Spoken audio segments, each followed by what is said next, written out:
ನನಗೆ ಒಳ್ಳೇದಾಗುತ್ತೆ, ಟಿಕೆಟ್ ಸಿಕ್ಕೇ ಸಿಗುತ್ತೆ, ಅಭ್ಯರ್ಥಿಗಳ ಲಿಸ್ಟ್ ಬಂದಾಗ ಟಿಕೆಟ್ ಖಚಿತ ಆಗುತ್ತೆ ಅಂತ ಹೇಳಿ ಪ್ರತಾಪ್ ಸಿಂಹ ವಿಶ್ವಾಸ ವ್ಯಕ್ತಪಡಿಸಿದ್ದಾರೆ.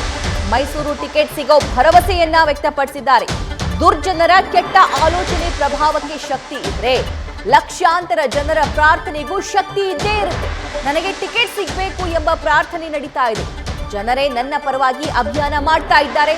ಮೈಸೂರಲ್ಲಿ ಪ್ರತಾಪ್ ಸಿಂಹ ಅವರ ಹೇಳಿಕೆ. ನೆನ್ನೆ ಸಿಇಸಿ ಸಭೆ ಆದ ಬಳಿಕ ಪ್ರತಾಪ್ ಸಿಂಹ ಅವರಿಗೆ ಮೋಸ್ಟ್ಲಿ ಒಂದು ಹಿಂಟ್ ಸಿಕ್ಕಿರುತ್ತೆ.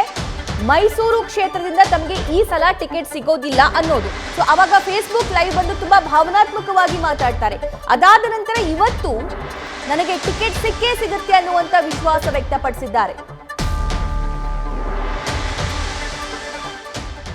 ನೋಡಿ, ನೆನ್ನೆ ಚರ್ಚೆ ಆಗಿರೋದು ನಿಜ. ಅದರಲ್ಲಿ ಏನೇನು ನಡೀತು ಅನ್ನೋದು ನಾನೇನಾದ್ರದ್ದು ಮೆಂಬರ್ ಅಲ್ಲ.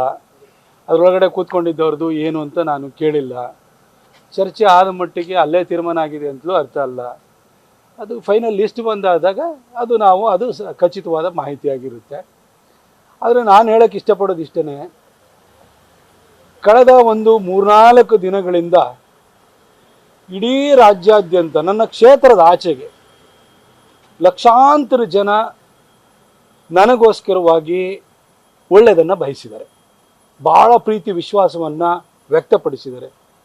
ಟ್ವಿಟರ್ನಲ್ಲಿ ಟ್ರೆಂಡಿಂಗ್ ಆಗಿದೆ, ಆರ್ಗ್ಯಾನಿಕ್ ಟ್ರೆಂಡಿಂಗ್ ಆಗಿದೆ, 2 ದಿನ ಟ್ರೆಂಡಿಂಗ್ ಆಗಿದೆ. ಎಲ್ಲ ಕಡೆ ನಮ್ಮ ಸಂಸದರು ಬೇಕು ಅಂತ ಹೇಳಿಬಿಟ್ಟು ಅವರ ಪರವಾಗಿ ಧ್ವನಿ ಎತ್ತುವಂಥದ್ದು ವಿರಳವಾಗಿ ಇಡೀ ದೇಶದಲ್ಲಿ ಕಾಣ್ತಾ ಇದೆ. ಇವನಿಗೆ ಟಿಕೆಟ್ ಕೊಡಬೇಕು ಅಂತ ಜನನೇ ಎದ್ದುಬಿಟ್ಟು ಇವತ್ತು ಒಂದು ಕ್ಯಾಂಪೇನ್ನ ಮಾಡ್ತಿದ್ದಾರೆ. ನಾನು ಒಂದು ರೀತಿಯಲ್ಲಿ ಭಾಗ್ಯಶಾಲಿ ಅಂತ ಅನಿಸುತ್ತೆ. ಕೊಡಗು ಮತ್ತು ಮೈಸೂರಿನ ಜನ ಇಷ್ಟು ನನ್ನ ಮೇಲೆ ಪ್ರೀತಿ ಇಟ್ಕೊಂಡಿದ್ದಾರಲ್ಲ, ಹಾಗೂ ನನ್ನ ಕ್ಷೇತ್ರದ ಆಚೆಗೂ ಕೂಡ ಇಷ್ಟು ಜನ ನನ್ನ ಮೇಲೆ ಪ್ರೀತಿ ಇಟ್ಕೊಂಡಿದ್ದಾರಲ್ಲ, ಅವರಿಗೆ ನಾನು ಚಿರಋಣಿಯಾಗಿದ್ದೀನಿ. ಬಹುಶಃ ನನ್ನಷ್ಟು ಭಾಗ್ಯಶಾಲಿ ಕರ್ನಾಟಕದಲ್ಲಿ ಬೇರೆ ಯಾರೂ ಇಲ್ಲ ಅಂತ ಭಾವಿಸ್ತೀನಿ. ಯಾಕೆಂದರೆ ನನ್ನ ಕ್ಷೇತ್ರದ ಆಚೆಗೂ ಕೂಡ ಜನ ನನಗೆ ಟಿಕೆಟ್ ಕೊಡಬೇಕು ಅಂತ ಹೇಳಿ ಪ್ರಾರ್ಥಿಸ್ತಾ ಇದ್ದಾರೆ, ಹಾರೈಸ್ತಾ ಇದ್ದಾರೆ. ಕಡೆಯದಾಗಿ ನಾನು ಇಷ್ಟೇ ಹೇಳೋದು,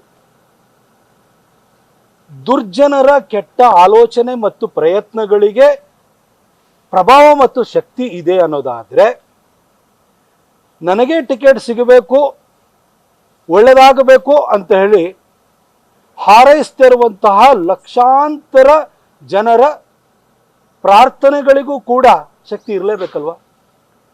ಖಂಡಿತ ಈ ಲಕ್ಷಾಂತರ ಜನ ಸಜ್ಜನರ ಹಾರೈಕೆ ಮತ್ತು ಪ್ರಾರ್ಥನೆಗಳಿಗೆ ದುರ್ಜನರ ಕೆಟ್ಟ ಆಲೋಚನೆ ಮತ್ತು ಪ್ರಯತ್ನಗಳಿಗಿಂತ ಜಾಸ್ತಿ ಶಕ್ತಿ ಇದೆ. ಒಳ್ಳೆಯದಾಗುತ್ತೆ, ನನಗೆ ಟಿಕೆಟ್ ಸಿಗುತ್ತೆ, ಕೊಡಗು ಮತ್ತು ಮೈಸೂರಿನ ಜನರ ಸೇವೆ ಮಾಡಲಿಕ್ಕೆ ಮತ್ತೊಂದು ಅವಕಾಶ ಲಭ್ಯ ಆಗುತ್ತೆ ಅಂತೇಳಿ ನನಗೆ ವಿಶ್ವಾಸ ಇದೆ. ಕಾದು ನೋಡಿ. ನ್ಯೂಸ್ ಫಸ್ಟ್, ನಿರ್ಭೀತಿಯಿಂದ ನಿಮ್ಮ ಪರವಾಗಿ.